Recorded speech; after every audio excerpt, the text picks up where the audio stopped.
선택이라는 말씀을 함께 나누도록 하겠습니다.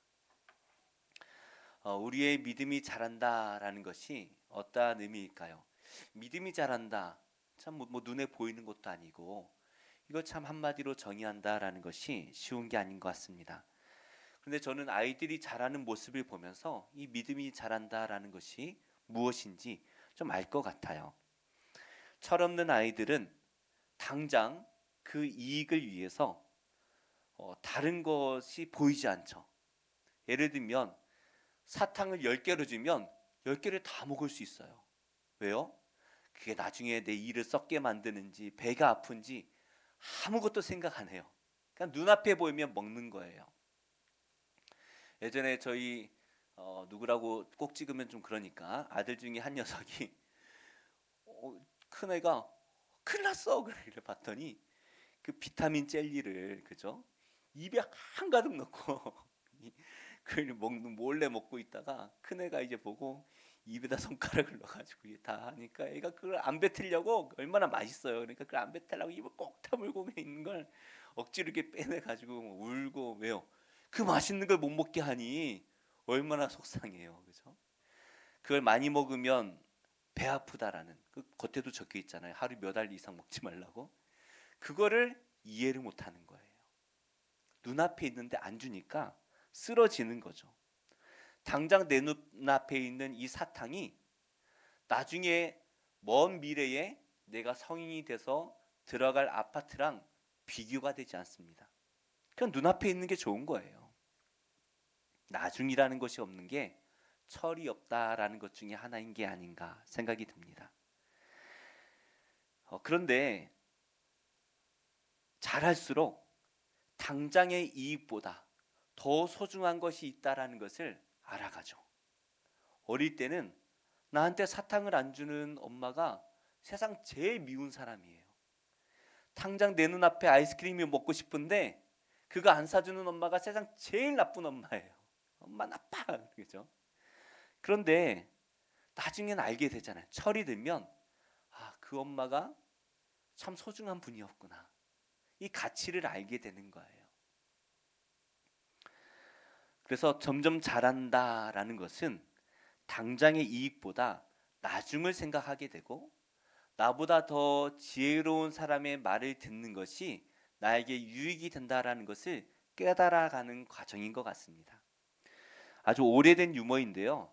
들어보신 분들이 많으실 텐데 그런가 보다 하고 들으시면 됩니다. 아들이 엄마한테 엄마 오늘 학교 가기 싫어 하고 이불 뒤집어 쓰고 자는 거예요. 엄마가 그래도 학교는 가야 돼. 그러니까 아들이 오늘은 너무나 가기 싫단 말이야. 안 갈래. 그러니까 엄마가 뭐라고 말해요? 그래도 네가 선생인데 학교는 가야지. 그죠?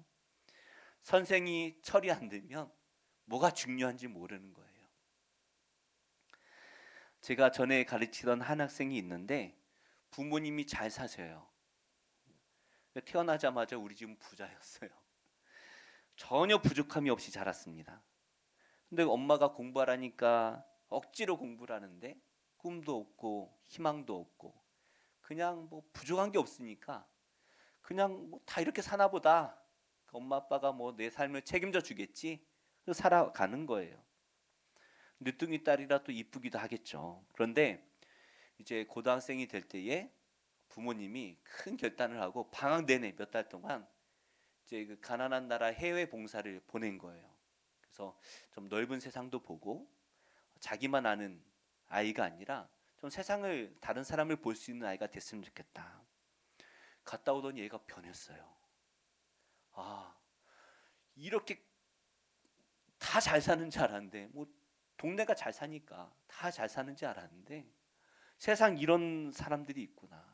이게 불쌍하다 이런 느낌이 아니라 충격을 받은 거예요. 나만 알고 살았구나. 이 철이 들어와 가지고 그때부터 이 아이가 꿈이 생기고 공부에 대한 욕심이 생기더라고요. 억지로 공부를 시켰는데 이제는 이를 악물고 공부하는 거예요. 내가 꿈이 생기니까 그걸 이루려고 공부를 하는 거예요. 뭐예요? 철이 드는 거죠.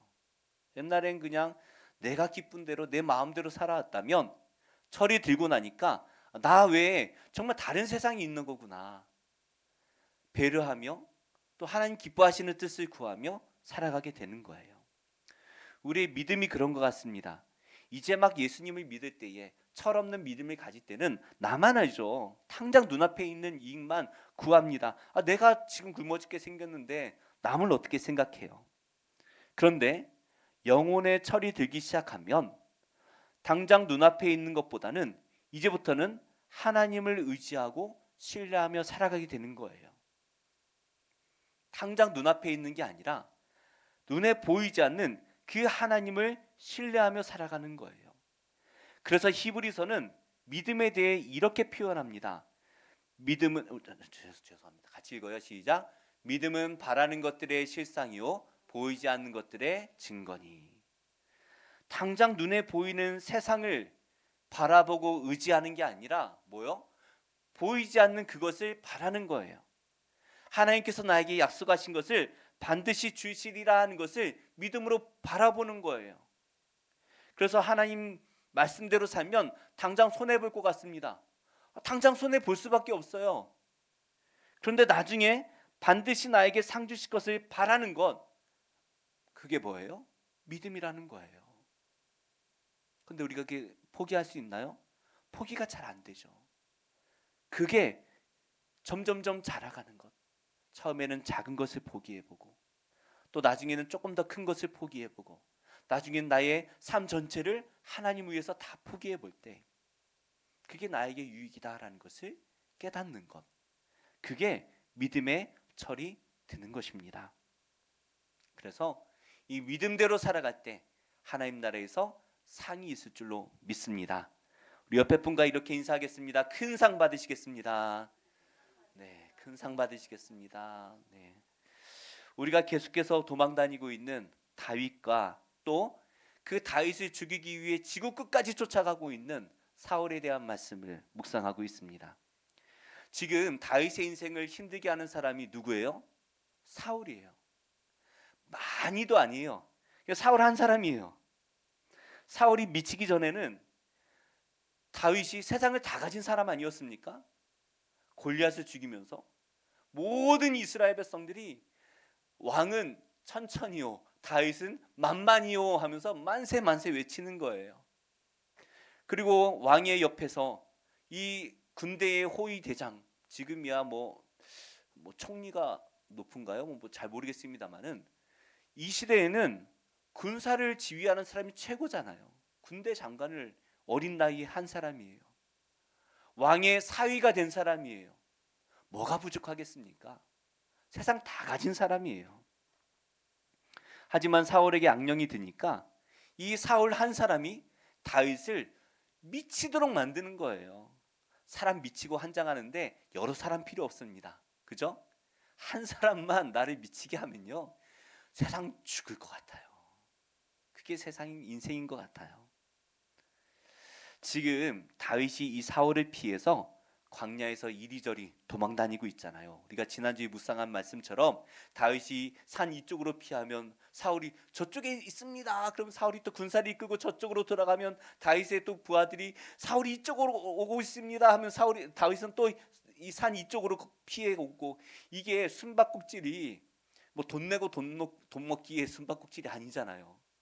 그죠? 오징어 게임처럼 탈락하면 죽는 거예요. 흑백 요리사처럼 탈락하면 집에 가는 게 아니라 탈락하면 죽는 거예요. 얼마나 무섭겠어요. 그러던 와중에 사울이 어떻게 합니까? 군대를 산을 둘러싸 버립니다. 다윗은 이 산 위에 있는데 밑에를 다 둘러싸 버리니 어떻게 돼요? 이제 산을 중심으로 점점점 이렇게 옛날에 호랑이 잡는 것처럼 점점점 이렇게 올라오면 꼼짝없이 죽는 거예요. 그때 다윗의 마음이 어떻겠습니까? 심장이 멈추는 것 같을 것 같아요. 밑에서 사울의 부하들이 그죠? 칼을 들고 죽이겠다고 막 올라올 때는 진짜 죽을 것 같이 힘들 것 같아요. 그때 갑자기 한 전령이 사울을 찾아옵니다. 지금 블레셋이 우리나라를 공격해 왔습니다. 그 얘기 듣고 사울이 어쩔 수 없이 블레셋을 그죠? 막기 위해 다시 철수하는 거예요. 다윗이 겨우 살게 되었지만 이게 말이 살게 된 거지 사는 게 아니잖아요. 하루하루가 죽을 것 같은, 아니 죽음이 코앞에까지 찾아온 거예요. 그 마음이 어떻겠습니까? 사울이 블레셋과의 전쟁이 마치고 다시 왕궁으로 돌아왔을 때 또다시 전령 한 명이 찾아옵니다. 왕이시여, 다윗이 지금 엔게디 광야에 숨어 있답니다.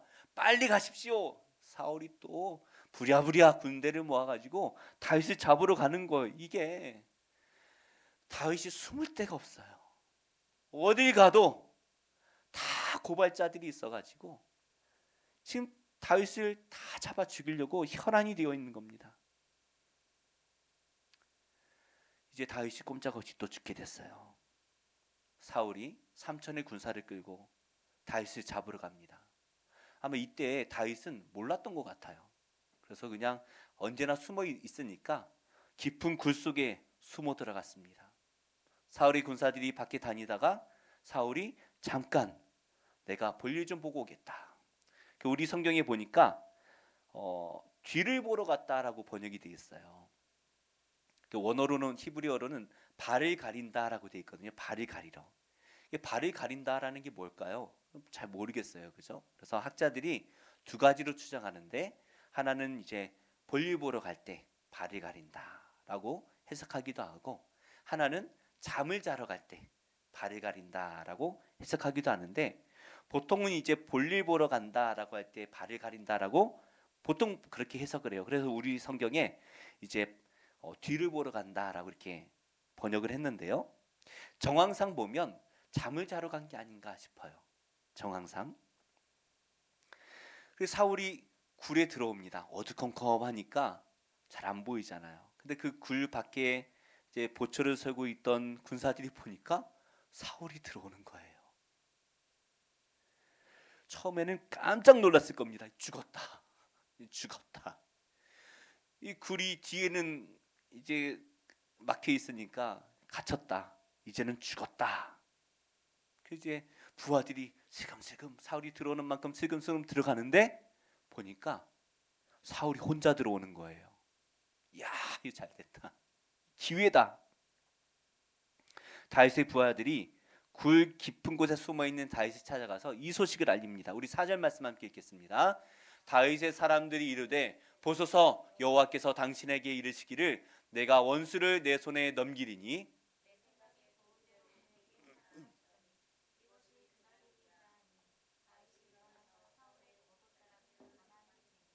아멘. 사울 혼자 다윗이 숨어 있는 그 굴에 들어왔어요. 어떨 것 같아요?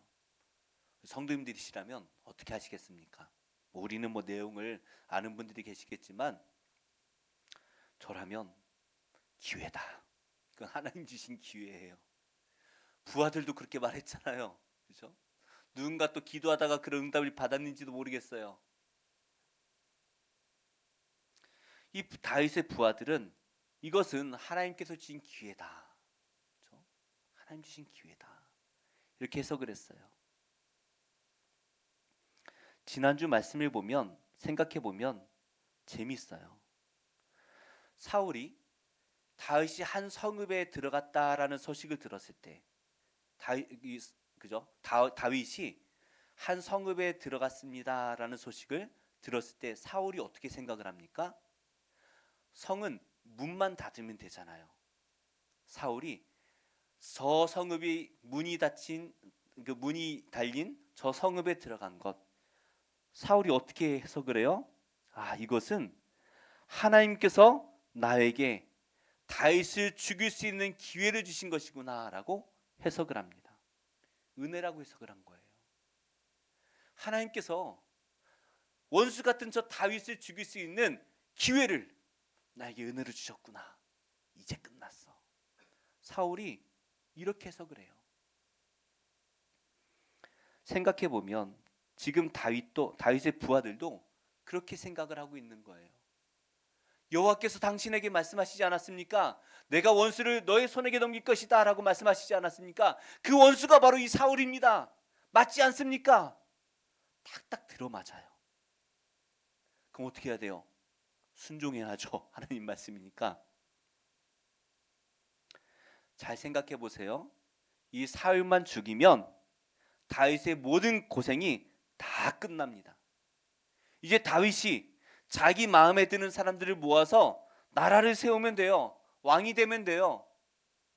이것이야말로 여호와께서 나에게 주신 기회가 아니겠습니까? 그렇게밖에 해석이 안 돼요. 그거 말고는 다른 해석이 없어요.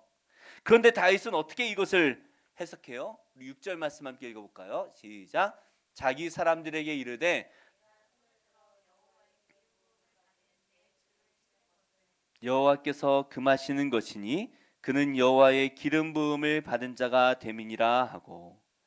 자, 다윗은 사울이 잠깐 자는 동안 그 옷자락을 자른 것만 가지고도요, 어때요? 마음의 찔림을 받습니다. 사울의 옷자락을 잘랐다는 그것 때문에 마음의 찔림을 받고 있어요. 생각해 보면 지금 가장 고생하는 사람이 누구예요? 다윗이죠. 다윗이에요. 다윗과 함께 따라다니는 사람들은 다윗을 떠나면 그만이에요. 그렇게 살아왔잖아요. 그 아들랑굴로 돌아가면 돼요. 그런데 지금 다윗이 가장 고생하고 있어요. 그런데 이 다윗이 사울을 죽인다고 하더라도 다윗을 비난할 사람이 누가 있겠습니까? 다윗이 지금 사울을 죽인다고 다윗을 비난할 사람은 아무도 없어요. 오히려 다윗과 함께하고 있는 이 아둘람 공동체는 오히려 다윗을 더 환영할 것입니다.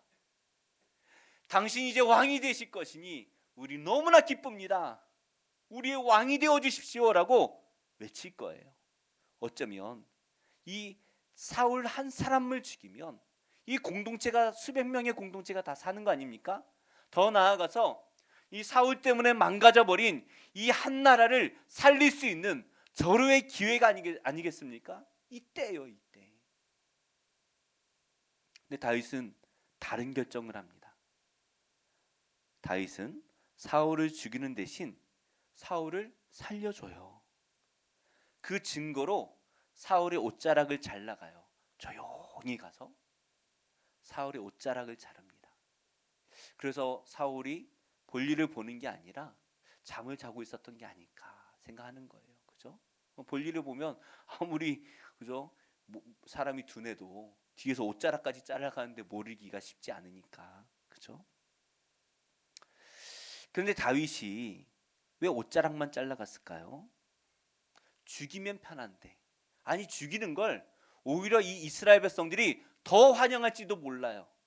아마 지금처럼 여론조사에 보면 사울이 죽어야 된다 66.6% 그죠? 이렇게 나올 거예요. 근데 왜 이런 선택을 했을까요?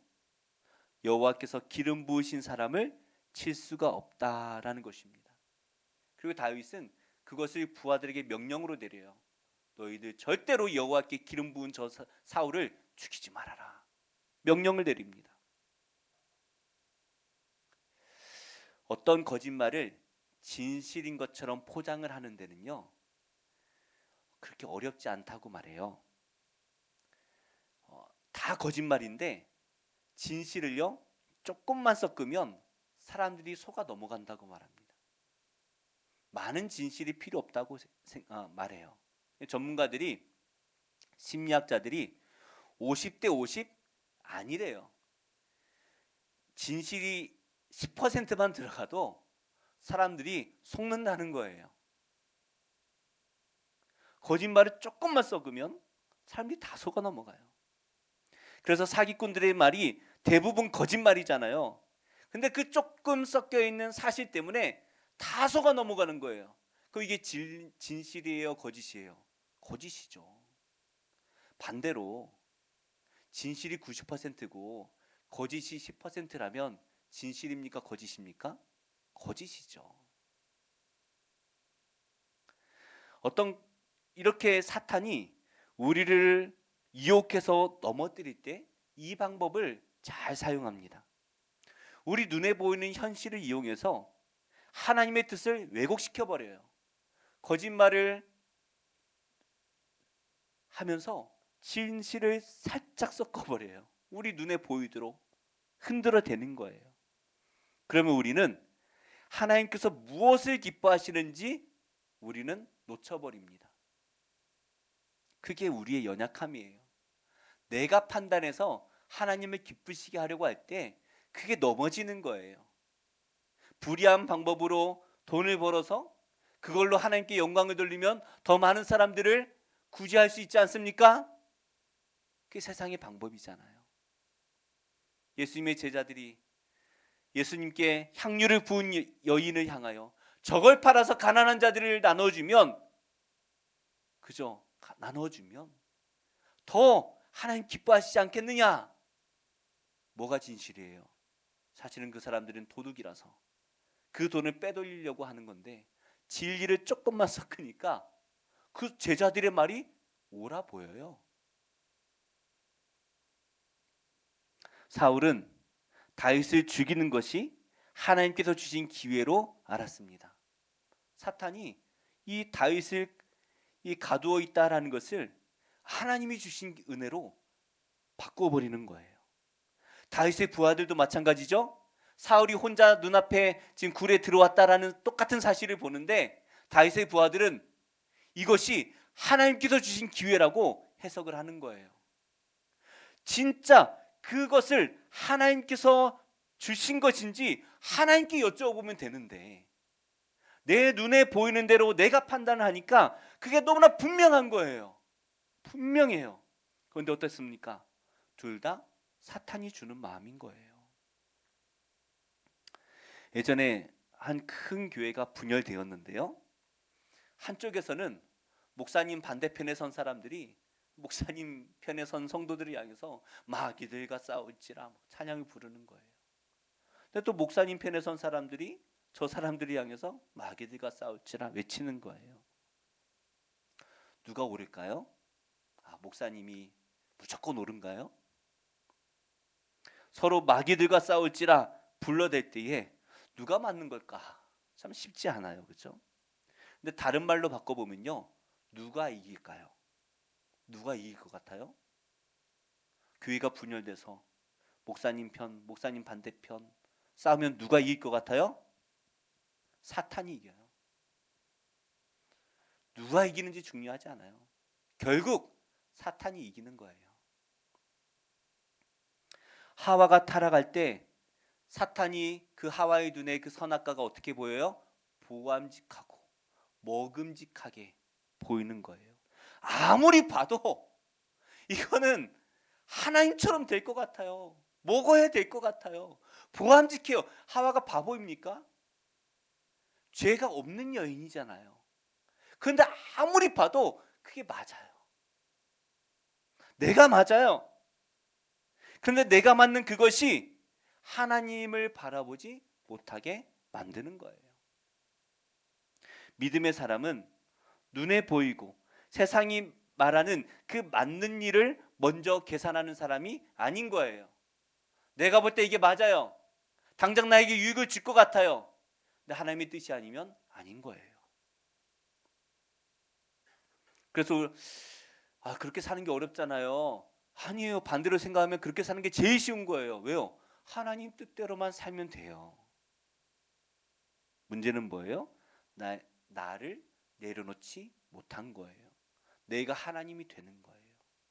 하나님 말씀보다 내가 더 위에 있는 거예요.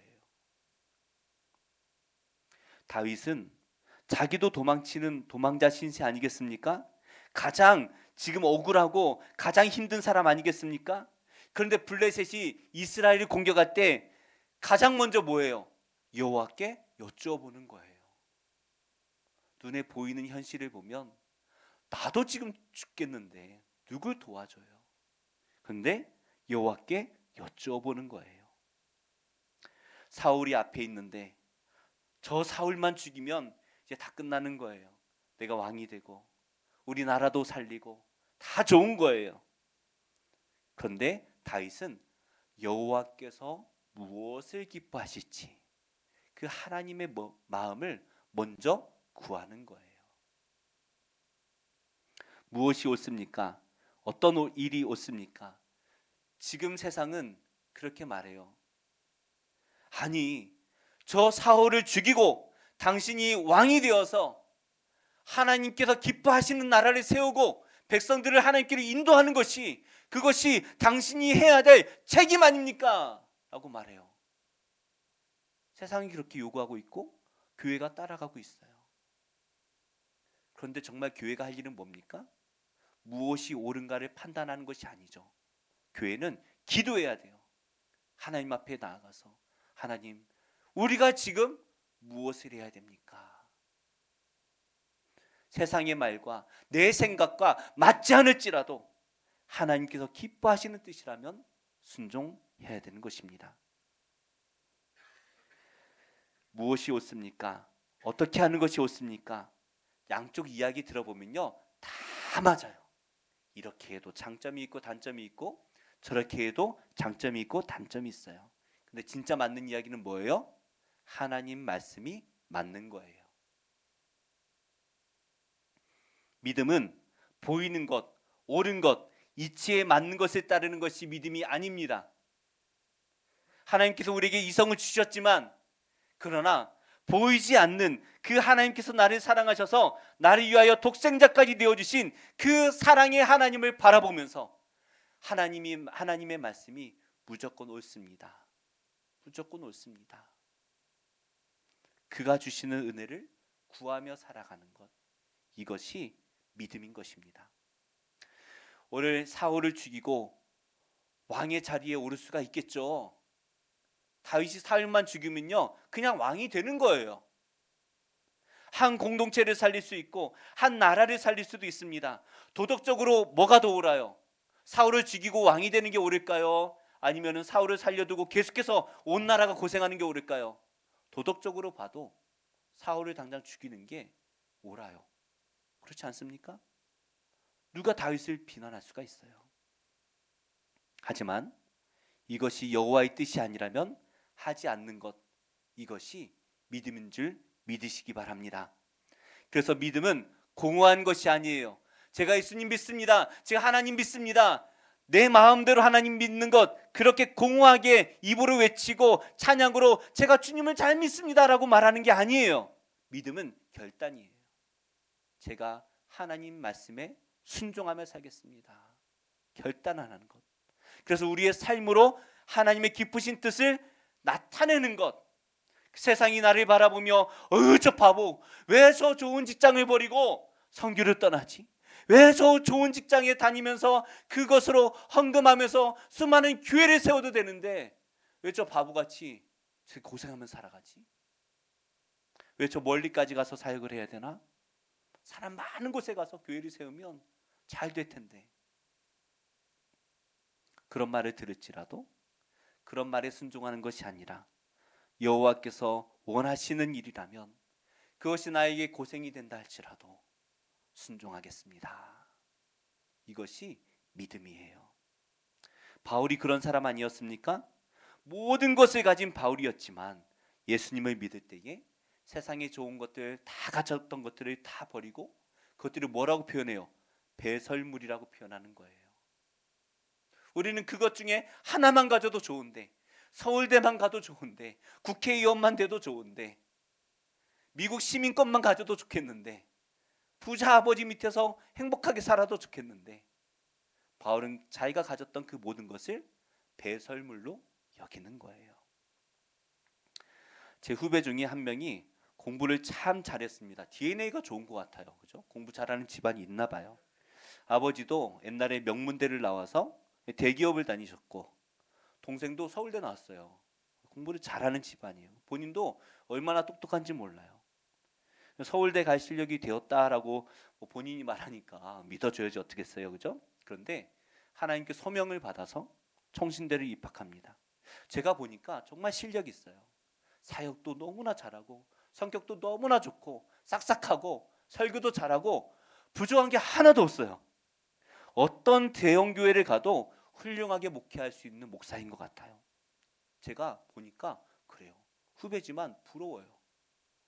그런데 지금 시골 아버지의 작은 교회를 맡아서 힘들게 사역을 하고 있어요. 사람들은 그 친구를 보면서 야, 좀 큰 교회에 지원해봐 이렇게 말들 하지만 저는 그 후배가 나중에 하나님 앞에 설 때에 큰 상 받으리라 믿습니다. 작은 교회를 힘들게 해서가 아니라 하나님 말씀에 순종했기 때문이에요. 사랑하는 성도님들, 우리는 세상의 귀를 닫을 수 없죠. 귀를 열어야 돼요. 세상이 어떻게 돌아가는지 드라마도 보고 사람들을 만나서 얘기도 들어야 돼요. 귀를 열어두어야 합니다. 그런데 우리의 마음은 오직 여호와께 마음을 두어야 되는 거예요. 이것이 믿음입니다. 세상의 귀를 열어서 세상에 끌려다니는 것이 아니라 세상에 있는 사람들을 하나님의 나라로 끌고 올 수 있는 것, 이게 믿음의 삶인 거예요.